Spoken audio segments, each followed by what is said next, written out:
Bonjour les amis, dans la vie, nous cherchons ce qui est agréable, nous fuyons les désagréables.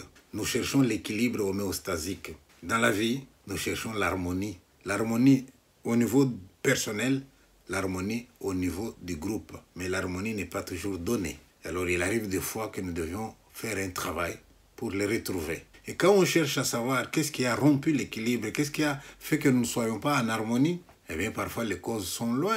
Et c'est un professionnel qui va vous aider à chercher. Et il n'est pas impossible qu'on trouve la cause de la disharmonie loin dans notre passé. J'appelle ça des blessures antérieures. Il existe des techniques pour vous aider à remonter le temps, à aller retrouver la cause profonde de votre malaise et soigner cela. Et une fois que vous avez soigné, vous vous projetez dans l'avenir. Aline Bossouma, membre de l'association Sambipad, nous en dira, va nous expliquer tout ça avec plus de clarté. Je vous demande de vous abonner, de liker et d'aller jusqu'au bout de cette vidéo parce qu'à la fin, il y a une surprise. J'ai étudié l'anthropologie à l'ULB, à Bruxelles. Et parce que j'ai toujours été curieuse de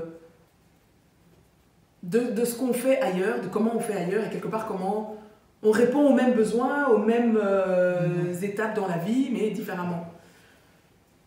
Et donc l'anthropologie m'a aussi beaucoup nourri, certains cours, notamment anthropologie médicale, anthropologie des mathématiques. Quand tu découvres que tout le monde ne compte pas 5, 10, 15, 20, et d'autres c'est 8, 7, t'es là, ah bon. Bref, comme quoi ta vision du monde, en fait, c'est pas l'unique. D'autres ont fait d'autres choix. Et après avoir étudié anthropologie, j'ai voulu à un moment donné me dire, bon, ok, j'ai le diplôme, mais c'est bien que ce serait bien que je l'utilise. Et en plus, j'avais envie d'en savoir plus sur l'histoire coloniale. J'en savais des choses, etc., mais pas tout. Et je me suis dit, ok, peut-être aller travailler au musée. Et la seule porte d'entrée que j'ai trouvée, c'était qu'il y avait un poste de guide. Et je me suis dit, on entre et puis on verra bien une fois à l'intérieur. Et en fait, c'est l'endroit... Après ça, j'ai plus eu envie de changer parce que je trouve que c'est un endroit où justement ce que j'ai pu apprendre, je peux le raconter en mettant en évidence, en lumière, ce qui est important pour moi. Et que pour moi, c'est une manière, oui, de rétablir un équilibre, des choses qui ne sont pas racontées, qui ne sont pas dites, qui permettent à certains de parfois juste revenir, diminuer un peu, faire descendre, baisser leur excès d'ego, je dirais. Pour certains, pas tous. Pour d'autres, de savoir et de comprendre mieux le monde dans lequel, la société dans laquelle on est. Pour d'autres, de restaurer quelque chose par rapport à leur histoire, à cette histoire-là, l'histoire coloniale, etc.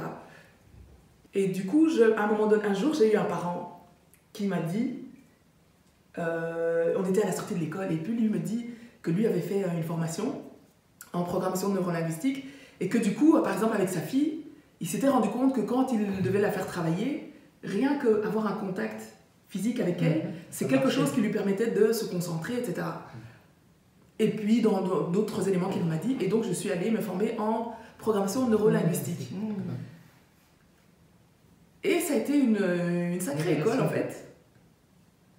Alors, je ne vais pas faire de l'histoire de la programmation neurolinguistique, je vous inviterai à aller voir ce que c'est, mais en gros, ça tient compte de nos processus internes, donc toutes nos pensées, les choses qu'on peut entendre ou les images qui peuvent surgir quand on entend un mot, un son, etc. Ça tient compte de nos états internes, donc le fait d'être, se sentir bien, pas bien, d'être triste ou autre chose, enfin voilà, et de nos comportements, ce que les autres peuvent voir, qui va souvent manifester ou exprimer nos états internes, nos émotions, etc., nos processus internes, mais qui a des liens entre ces trois aspects de notre personne. Et que jouer sur l'un d'entre eux permet parfois de modifier les autres. Donc, par exemple, rien que la thérapie du rire, le yoga du rire, c'est pas pour rien qu'on fait sourire, rire, parce que ça permet d'avoir une action sur les processus internes et donc sur nos émotions, etc. Et en PNL, ce que notamment on découvre aussi comment chacun d'entre nous, dans des situations... Bon, d'abord, il y a un présupposé de la PNL qui est que la carte n'est pas le territoire. À savoir que la réalité, ce qui se passe là, on ne va pas tous non seulement la décrire de la même manière parce qu'on n'a pas la même position, mais aussi parce qu'on n'a pas les mêmes personnalités. Chacun d'entre nous a tendance à capter certains types d'informations dans son environnement qui vont parfois conforter ses croyances, etc. Et donc, par exemple, moi je vais faire très attention justement à l'ambiance, aux relations, tu vois pas, elle s'est pas sentie bien. Tandis que d'autres vont faire très attention plutôt à ce qu'on a fait, aux tâches, etc. Et donc, quand il va s'agir de relater cette histoire, on va pas tous aborder de la même manière. Et en ce sens-là, on dit que la carte n'est pas le territoire. Tout comme la carte de Belgique, je peux faire ressortir une carte hydrographique, une carte topographique, une carte, enfin, vous voyez. Et donc, j'en reviens à mes processus. Donc, en fonction de qui on est, de notre histoire, etc., et des situations qu'on va rencontrer, on va parfois mettre au point des stratégies qui appliquent à la fois notre processus interne, nos émotions internes, notre état interne et nos comportements. Donc, je vous ai dit, les trois s'influencent mutuellement. Mais parfois des stratégies qui sont inefficaces, en fait. Tout à l'heure, Magali, tu as évoqué le fait de... Un exemple. Lors de notre formation, il y a une femme, on lui a proposé de venir tester, d'être le Kobe d'un exercice. Ou Enfin bref, elle est venue. Et elle raconte que là, c'était un week-end. Elle partait le vendredi soir pour rentrer le dimanche soir. Elle venait de France.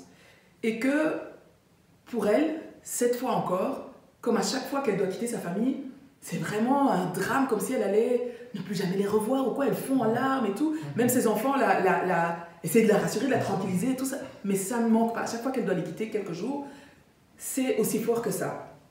Et en faisant le travail, on s'est rendu compte, elle a pu associer, alors on est parti de ce qu'elle ressentait. Et on l'a fait remonter à, ok, c'est ce qu'on appelle l'association, donc qu'elle se connecte à ce moment-là, à ce qu'elle ressentait, ou est-ce que physiquement ça l'impacte, et la faire remonter dans son histoire, des moments où elle a eu cette même émotion. Et elle est remontée comme ça jusqu'à un moment dans sa petite enfance, âgée peut-être d'1 an, où, alors qu'elle faisait une sieste dans son berceau, dans une chambre, elle s'est réveillée et qu'il n'y avait personne. Et pour elle, elle a codé ça à ce moment-là, avec les ressources, les connaissances, l'expérience de vie qu'elle avait à ce moment-là, c'est « on m'a abandonné ». Et à cet âge-là, on m'abandonne, c'est « je meurs ». Et que donc, cette manière d'interpréter cette situation-là, à ce moment-là, ça l'a tellement impacté que c'est quelque chose qu'elle a charrié avec elle. Et je vous parle de moments où elle découvre ça, en fait, elle a près de 50 ans. Et donc c'est quelque chose, et en mettant de la lumière sur d'où vient cette chose, qu'est-ce qu'elle a codé à ce moment-là, d'être loin de sa famille, c'est mourir en gros, on a pu partir de ce qu'elle est aujourd'hui, de la femme qu'elle était aujourd'hui, qui a eu toute une série d'expériences de vie, et elle a pu aller puiser dans les ressources dont elle dispose aujourd'hui, mais qu'elle n'avait pas à ce moment-là, pour aller nourrir l'enfant qu'elle était, et changer, non pas l'histoire même, mais la manière de le vivre. Et quelque part, ça lui a permis après de vivre ses expériences de séparation de sa famille différemment. Et donc des outils, la PNL va agir, donc ça, on joue, là c'était une question liée au processus interne. Comment elle a compris la situation à cet âge-là, mais que donc devoir rester près des siens, c'était vital quelque part à ce moment-là, et c'est quelque chose qu'elle a transporté avec elle, même quand elle se retrouve dans des situations où, logiquement, raisonnablement, elle voit bien que il n'y a pas d'enjeu vital, etc. Et donc, ça lui a permis de modifier son présent, en modifiant la lecture, en amenant de la compréhension sur ce qu'elle avait codé jadis. Et donc, les outils que moi j'utilise, la PNL, ce sont justement des outils qui vont permettre, à partir de ce que la situation, problème que la personne amène, d'aller voir où est le problème. Est-ce que c'est une question... Et il y a différents endroits au niveau auquel on peut aller chercher où se trouve le problème. Ça peut être juste environnemental. Si je dois étudier et je n'arrive jamais à étudier et que je lui demande « mais oui, mais comment tu t'y prends pour étudier ?» La dernière fois, c'était comment? La personne nous raconte « bah oui, j'étais là, il y avait tous mes colocataires, eux, ils faisaient la fête, etc. Et moi, j'étais au salon. » On se rend compte que déjà, il y a une... Peut-être, parce qu'il y a des personnes auxquelles ça convient tout à fait d'être dans un environnement comme celui-là, mais que peut-être pour elles, pas... Donc peut-être la solution, elle se trouve à ce niveau-là, mais on peut aller à d'autres niveaux jusqu'à travailler son identité ou ses croyances, etc. Donc, ce que moi je propose, à partir des outils de la PNL, qui vont donc, par le questionnement, mettre au jour quelles sont les stratégies, derrière une situation problème, quelle est la stratégie que la personne met en place, et où est-ce que la stratégie pêche, et comment est-ce qu'on peut amener du changement au niveau de cette stratégie. Parfois aussi on est coincé avec des peurs ou avec des phobies, il y a des outils aussi qui permettent de prendre de la distance, d'amener du changement sur l'expérience vécue, etc. Et du coup, de le vivre aujourd'hui différemment. Donc, avec ces outils-là, mais aussi des outils de communication non violente, je ne suis pas... La PNL, j'ai la formation complète. La CNV, j'ai juste des éléments de base. La CNV, c'est la communication non violente. Mais j'utilise ces éléments-là aussi. J'utilise des éléments liés à mon parcours en anthropologie aussi. Et donc, dans ce que je fais, notamment au sein de Somebipad, mais en tant que praticienne, je dirais, c'est d'accompagner les personnes dans leur développement personnel, dans leur développement relationnel aussi. Qu'est-ce qu'il y a... Et là, l'aspect communication est très important. Personnel aussi, hein, ce que je me dis, la manière dont je me parle, etc. Et développement communicationnel. Et dans ce dernier terme, c'est plutôt le développement de mon outil, quand je veux prendre la parole, communiquer devant un public plus ou moins large. Comment je gère mon corps, comment je gère ma parole, comment je pose ma voix, comment je pose ma voix. Enfin, ça, c'est des outils plus techniques, liés notamment à ma formation non professionnelle, mais en théâtre et expérience de la scène. Donc voilà, développement, accompagnante en développement personnel, relationnel. Qu'est-ce qui aussi, dans ma manière de communiquer avec l'autre, fait que ça dysfonctionne. Je vais rester là-dessus. Dunia muso sateke consina lukondon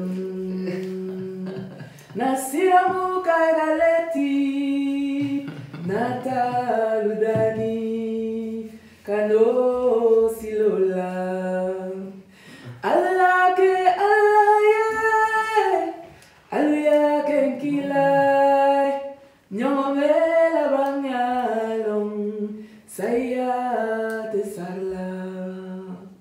Okay. Bravo.